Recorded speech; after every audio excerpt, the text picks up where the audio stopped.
तो माननीय उच्च न्यायालय ने बीपीएससी को और बिहार सरकार को कहा है 4 सप्ताह का समय दिया, कहने का मतलब 1 महीना का, कि आपको बताना है कि, और बीपीएससी जवाब क्या देगी? बीपीएससी का तो भंडाफोड़ हो चुका है। आपको बता दें कि 2 अप्रैल को सप्लीमेंट्री रिजल्ट के नाम पर बहुत बड़ा प्रोटेस्ट इस सरकार के खिलाफ में हम लोग करने जा रहे हैं। तमाम बड़े नेता हो सब एक ही बात बोलेंगे कि हम शिक्षक अभ्यर्थियों के साथ हैं। क्या साथ हैं बताइए ना भाई। सप्लीमेंट्री रिजल्ट सम्राट चौधरी तो बोले ही थे हमारे चैनल पे कि हम शिक्षक अभ्यर्थियों के साथ हैं, हम शिक्षकों के साथ हैं, कुछ भी इन लोग के साथ नाइंसाफी नहीं होने देंगे।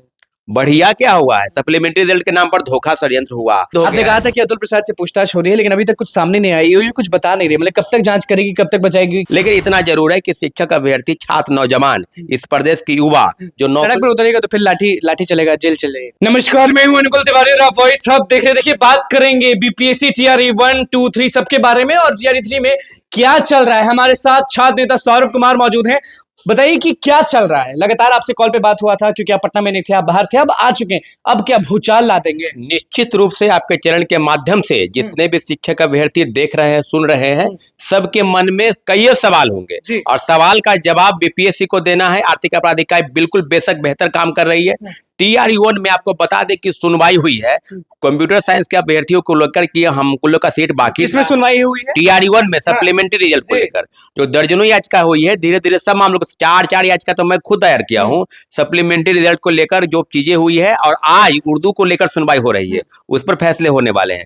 तो माननीय उच्च न्यायालय ने बीपीएससी को और बिहार सरकार को कहा है 4 सप्ताह का समय दिया, कहने का मतलब 1 महीना का, कि आपको बताना है कि सीट रहते हुए भी, खाली रहते हुए भी आपने क्यों सेकेंड फेज की बहाली की प्रक्रिया शुरू की। अगर पूरक परिणाम जारी होने के लिए जो नियम कानून है उसके तहत आपने पूरक परिणाम जारी क्यों नहीं किया, तो बीपीएससी को जवाब देना है। और बीपीएससी जवाब क्या देगी? बीपीएससी का तो भंडाफोड़ हो चुका है। मतलब कि वो लोग पूछ रहे हैं कि टीआरई 1 में जब सीट बचे हुए थे तो आपने टीआरई 2 क्यों लिया, और सीटों को आप अगर कहते हैं कि हमने 1,20,000 लोगों की वैकेंसी निकाली, तो 1,20,000 में कितने पद को भरे आपने? जाहिर सी बात है कि प्रत्येक कैटेगरी के आप कहेंगे तो 93-94 हजार लोग को भरा गया। उसमें से भी 28,800 पहले फेज में और 11,700 दूसरे फेज में बहाली थे। तो प्रक्रिया के संदर्भ में माननीय उच्च न्यायालय ने स्पष्ट रूप से कहा है बीपीएससी को और बिहार सरकार को कि आपको जवाब देना पड़े। कहने का मतलब है कि अब जो तिकरमबाजी का खेल खेल रहे थे ये लोग, बीपीएस और शिक्षा विभाग, अब माननीय हाईकोर्ट का जवाब देना होगा किसको? बीपीएससी को।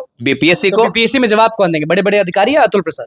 अतुल प्रसाद जी को उस समय तो तत्कालीन चेयरमैन थे अतुल प्रसाद जी, अभी के वर्तमान चेयरमैन को जवाब देना होगा कि जो चीजें पहले से आती आ रही है या अभी हो रही है, तो उसके लिए कौन जिम्मेवार है। आपको याद होगा कि सप्लीमेंट्री रिजल्ट के लिए कितना घमासान मचा और लगातार लोग प्रयास कर रहे थे। आज भी शिक्षक अभ्यर्थी पिछले, आपको बता दें कि कल ही सुनील कुमार जो मंत्री है, शिक्षा मंत्री, उनके आवास पर गए थे। और आगे की भी आपको बता दें कि 2 अप्रैल को सप्लीमेंट्री रिजल्ट के नाम पर बहुत बड़ा प्रोटेस्ट इस सरकार के खिलाफ में हम लोग करने जा रहे हैं। क्योंकि सबने क्यों, ये बताइए कि प्रोटेस्ट क्यों करने जा रहे हैं? क्योंकि टीआरई 2 में जो सीटों को बचाया गया और उसी सीटों को बचाकर टीआरई 3 जो अगस्त महीने में होने वाले थे उसको मार्च महीने में आयोजित कराने के लिए प्रयास किया, और उसका भी भंडाफोड़ हो चुका है। पेपर लीक के सारी चीजें बिल्कुल सामने आ गई है।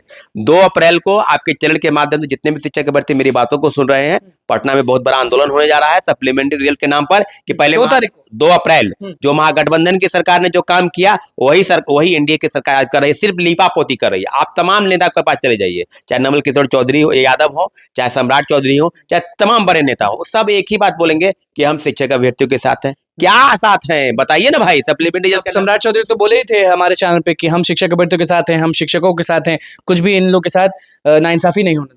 बढ़िया क्या हुआ है? सप्लीमेंट्री रिजल्ट के नाम पर धोखा षड्यंत्र हुआ। आप एज बढ़ाए नहीं, सीटेट अपियरिंग वाले को मौका दिए नहीं, तो बढ़िया कौन सा बात हो गया? हम लोग के साथ लाठी के सिवा कहीं कुछ मिला है क्या? बीजेपी कार्यालय गए तो लोगों को भगाया गया, वहां से खदेड़ा गया, और न्यूज चल रहा था कि सम्राट चौधरी मुलाकात करने का परिणाम यही है कि हम लोग के ऊपर जिस प्रकार से बर्बरतापूर्वक काम हुआ है, सरकार कुछ नहीं सुन रही, खाली ढोंग रच रही है। आपने ये बता दिया कि टीआरई 1 का जो सीट खाली था, तो अभी हाईकोर्ट ने पूछा है बीपीएससी से कि आपने परीक्षा क्यों लिया टीआरई 2। अब आते हैं टीआरई 2 पे कि टीआरई 2 का सप्लीमेंट्री सुशील मोदी बोले थे कितना हजार मालूम है ना? निश्चित रूप से 40,000 बोले थे। 13,700 पदों की सूची बीपीएससी के पास जो चीजें गई थी उसी को लेकर आपको 14,700। तो बातें हैं कितनी पद खाली है ये तो बीपीएससी को भी पता है और शिक्षा विभाग को भी। कहने का मतलब है कि जो भी मल्टीपल रिजल्ट, फर्जीवाड़ा और ड्रॉप आउट, सबका आंकड़ा अगर 1 to 5 से लेकर 11-12 तक लेंगे तो वो सीटों का आंकड़ा निश्चित रूप से 40,000 चला जाएगा। तो सुशील मोदी बोलते थे, विजय सिन्हा बोलते थे, सम्राट चौधरी बोलते थे, आज छोटे मोटे पर आज चुप क्यों? छोटे मोटे प्रवक्ता तो सब बोलते ही थे, तमाम टीवी चैनल के डिबेट में आप देखेंगे तो खूब बोलेंगे कि सप्लीमेंट्री रिजल्ट मिलेगा, युवाओं के साथ हैं, नौकरी के साथ हैं, आप लोग नियोजित शिक्षकों के साथ नियोजित शिक्षकों का मामला को देख लीजिए, ये लोग परीक्षा भी लेवा लिए, कल ही रिजल्ट उनका आया है, 93% लोग पास कर गए। अरे पास तो कर ही जाएंगे, आपके मन में जो सवाल है, हम लोग को भी डर लगता था कि कहीं फेल ना कर जाए, तो फेल होने के भी नियम कानून है बने कि फेल कीजिएगा तो नौकरी से निकाले जाएंगे, उसके में भी क्या संशोधन हुए हैं नहीं हुए हैं ये लोग को सब पता है। तो सारी चीजें बिल्कुल टीआरई 2 में आपने कह दिया कि सप्लीमेंट्री के साथ जो घोलमेल हुआ था उसको लेकर 2 तारीख को आप सड़क पर उतरने वाले हैं। टीआरई 3 सबसे बड़ा मुद्दा आपको मालूम है, बीपीएससी टीआरई 3.0, उसके बारे में बात करेंगे कि चुप रहिएगा? क्योंकि बहुत लोग बात नहीं कर रहे हैं, चुप हैं। नहीं देखिए, बात चुप क्यों रहेंगे भाई, आपको पता है कि हम तो टीआरई 1 से टीआरई 2 तक बता रहे थे कि जो पूरक परिणाम को लेकर या बीपीएससी की जो भी रणनीति रही है, कभी ट्रेन लेट हो गया तो लोगों का ये कहना है कि ट्रेन में वो पढ़वाया जा रहा था, ट्रेन में आंसर रटवाया जा रहा था, तो हिंदी का जो चीज नहीं रटा तो हिंदी की भाषा के अर्थ समाप्त किए गए। तो पूर्व चेयरमैन से तो पूछताछ करनी चाहिए और हुआ भी है। आप जो भी क्वेश्चनिंग हुआ है और जो आरोपियों का जवाब है, दोनों मैचिंग होगा। आपने प्रश्न पत्र छपने, प्रिंटिंग प्रेस में छपने के पहले क्या चेयरमैन को पता नहीं था? क्या और भी लोगों को पता नहीं था? किन किन लोगों को पता था? तो उसके पहले सरगनाओं के हाथ में कैसे चला गया?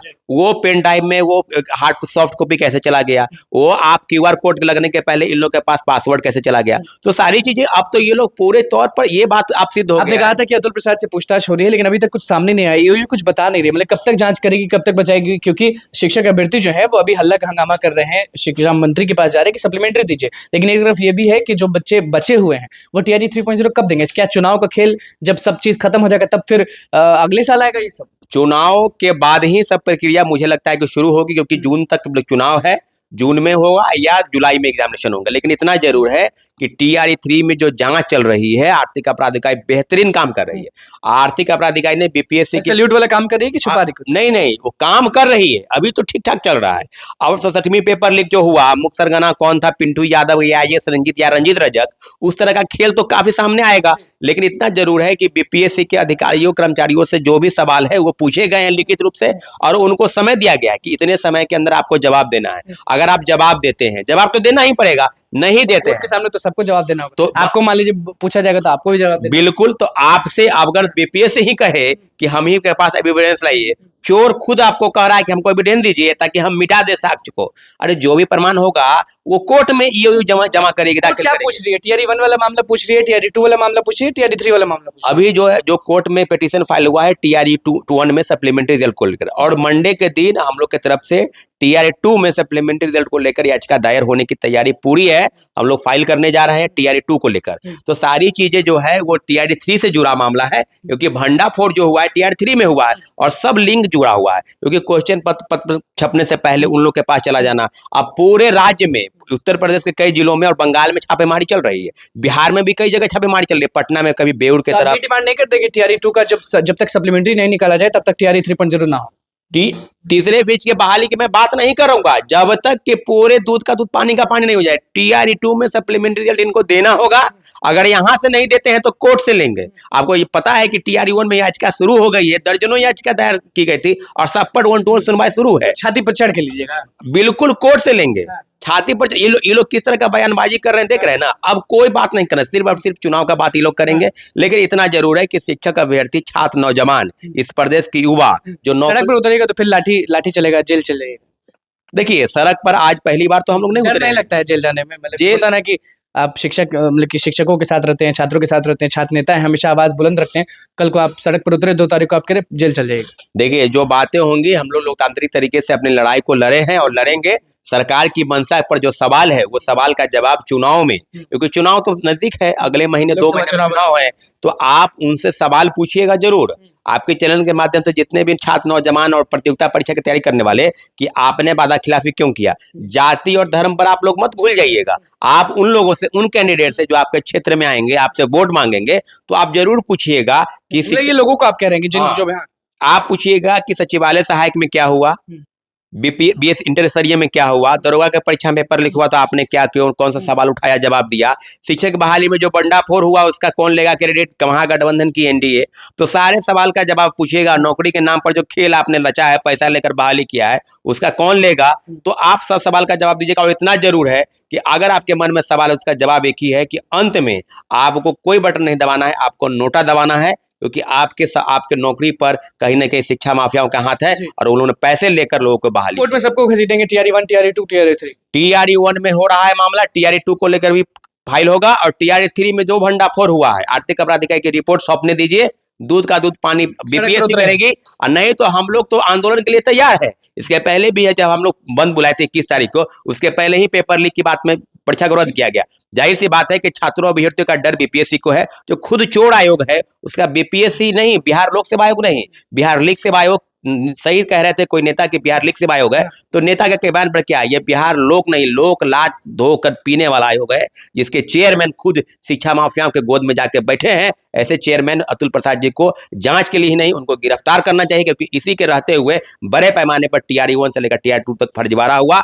और हम लोग चुपचाप रहे, इसीलिए कि हम लोग को डराया गया, धमकाया गया, धारा 144 लगाया गया। जाहिर सी बात है कि सब शिक्षा माफियाओं और सरगनाओं के हाथ में सारी एजेंसी जाके बैठ चुकी है। चलिए देखिए, छात्र नेता सौरभ हमारे साथ मौजूद थे। सबको घसीटा जाएगा, टीआरई 1, टीआरई 2, टीआरई 3, और अतुल प्रसाद किसके गोद में जाके बैठे वो भी कह रहे हैं। और सड़क पर उतरने की बात पर क्या कुछ बोले वो आपने सुन लिया। अब देखना होगा कि आगे क्या कुछ होता है, क्योंकि बीपीएससी टीआरई 1, टीआरई 2, टीआरई 3 का सबसे बड़ा मामला है और सबसे बड़ा मुद्दा है। शिक्षक अभ्यर्थी, शिक्षक सब परेशान है इससे। तो बस हमारे चैनल को सब्सक्राइब करें। धन्यवाद।